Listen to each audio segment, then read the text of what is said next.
Oh,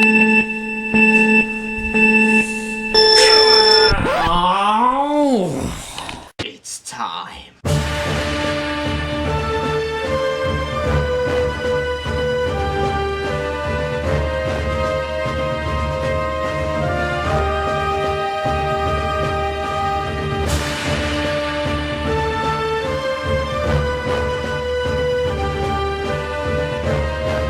I'm back.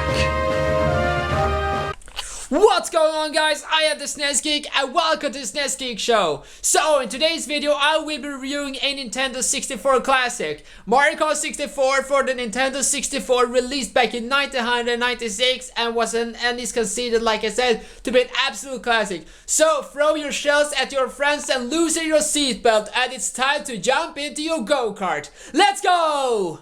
If you like spinning free the logos and Mario to a Yami Yugi, then this is the game for you.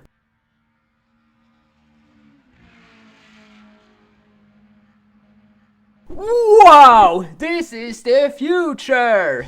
You can tell Nintendo had absolutely no faith in this game selling well, had it not been for Mario himself. His face is the one-player icon, but then Nintendo remembered other characters exist, so they had to give him a spotlight too. So even before picking a cup, you have to choose a character to pick.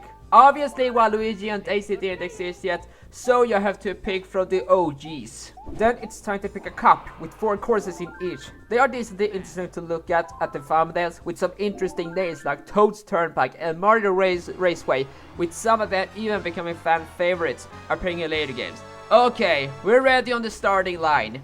3, 2, 1. Oh my god! Oh come on, I pushed the button almost perfectly. You are supposed to get a burst of speed by timing at the start, something I clearly didn't do. So anyway, this is a kart race that you have to make it to the finish line while beating everyone else to it. That's as basic as it gets, and that's what should be done. It is actually a simple game to pick up and play. Just keep the speed up by hold down the A button and steer with the analog stick. And if it was just D things, it will make the game kinda dry.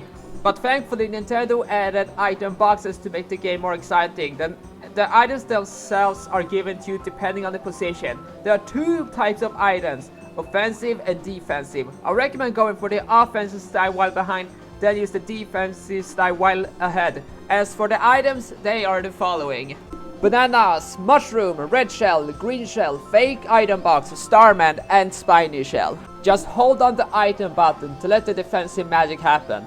5 of them stops the opponent in its tracks, while 2 of them affects you only.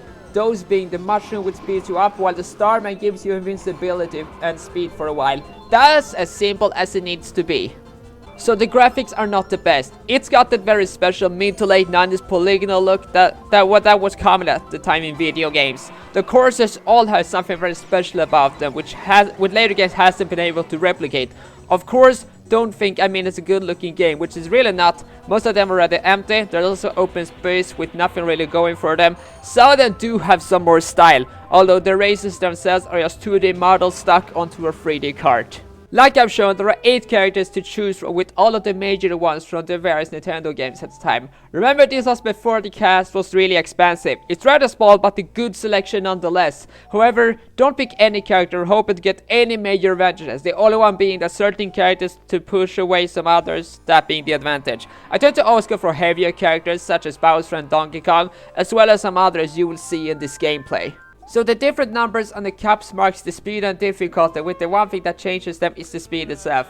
I don't know if the item box's contents changes depending on the position, but let's say it does. There's also music in the game, otherwise it wouldn't be much of a reason to turn the sound down. The music tracks themselves really have something very special about them. Most of them are bangers, while some of them are just okay. But hey, when the worst music track is okay, that's saying something. Some of them appear at more courses than one, such as the Mario Raceway being at different courses. It's a rather known fact that the N64 used cartridges instead of CDs, which was a brand new concept at the time. The CD was clearly the winner in the long run, with it holding more data than the standard cartridge. And when cards take a long time to produce, it just meant far fewer games on Nintendo 64 compared to the PlayStation 1. Even long-running loyalists who made games for the Super Nintendo jumped ship to Sony's PlayStation, and there they produced some classics like Final Fantasy VII amongst more. The courses themselves are really fun and creative. Well, some of them at least. There's just something I tend to like about them. Different courses, different aspects. Instead of me just summarizing them, I will instead show you my top 5 courses on Mario Kart 64. Toad's Turnpike. You are driving on a highway, avoiding trucks from start to finish. This is something I really love about the idea, and thankfully it adds a lot of concentration. One weird detail is what happens when you get hit by a vehicle. Not only do you see its contents, and it's just nothing, just a black polygon. How do you get hurt by that? You didn't even squash and stretch, you're flipping over like being hit by a banana shell or a fake iron box. Thankfully, the course doesn't end if you get run over. You're simply just trucking your way through to the finish line. Peach Raceway. Why did I put this course on the list if nothing of substance even happens? Well, let me ask you a question.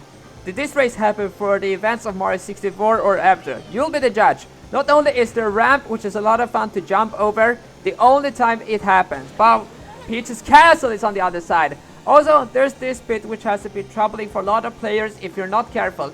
You can go from last to first, so just keep an eye on it. Sadly, it takes away time and placement if you go for a tour on the castle. So just go on the sightseeing in time trial mode, it's okay. It's just such a cool detail you have to drive to the very castle you've been in before. That I want to thank the programmers for. This is a fan favorite by many, and I understand why. Aside from that, not much else, but due to the novelty of seeing the castle, it made this list. Bowser's Castle. I struggled a lot on this course. There are a few reasons why. Firstly, you have to actually master the power side if you want to flawlessly pass through this room right here. Avoid the forms from smashing you down. I couldn't do it at all. Then avoid the fire-breathing statues in the courtyard. It's tougher than you think. Boost up across this lava ramp if you want to actually reach the finish line. This is the very first time a course genuinely gave me a challenge. There are a lot of tests that really gives you a fair challenge. Even seasoned players who struggle. Don't take your skill for granted, actually focus. That's what I have to say. I won't really say much more, as this course has to be played to be understood its greatness, and that's why it deserves its iconic status. Rainbow Road, a classic within the Mario Kart franchise with a lot of stuff to really like. Firstly, the music kicks so much ass.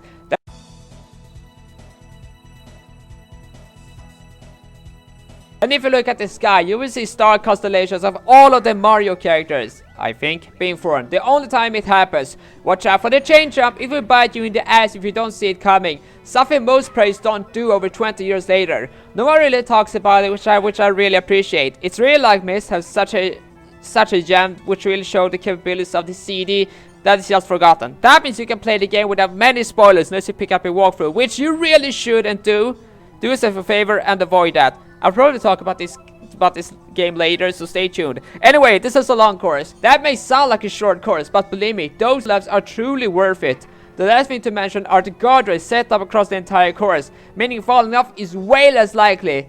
Yoshi Valley. This one is number 1 and such a lovely course. Do you want to know why? It's big. So big in fact the game cannot even keep track of the placements of the racer. It's just such a fun thing. You don't really know where the others are, you just know yourself. Not to mention, there's a split path and a giant Yoshi egg just floating above. How it got there is beyond me. Maybe it's a leftover from a scrapped course, I just don't know. The map does help you, so you can see how twisted this course really is. This is really annoying course to fall down in. You have to watch Lucky 2 pick you up with a rod in real time, which does shave off so much seconds of your total time, putting you from first to last. That can happen. Like I said in the earlier course, fall down just shaves off time. Well, Yoshi shaves off even more. My tip to you, if you're a masochist, just go for it and watch your character fall down. If you want to treat them well, avoid that. I was able to get to the top 3 place this course, so hooray for me! The ceremony is really sweet. Do you remember I skipped Peach's Castle at that course? Well, you can actually no matter what get to see it if you finish with the top 3 at this podium. You end the ceremony at her very castle. It's just such a fun idea executed really well. Not many of them are here to watch, but it's quality that matters, not quantity in this situation. It ends with a sheep speeding up the trophy and you get an animation of the player character. What an ending! Overall, while the graphics have aged too well and the controls take some time getting used to, especially the N64 controller, you can still play it in 2024 and have fun with it. It's actually been said that Mario Kart is a far easier franchise to party play to to get behind than other Nintendo franchises, and thanks to its easy control scheme and more personality-driven characters, it's easy to pick up and play, in other words. This one is no different. Thank you so much for watching, I'll see you later.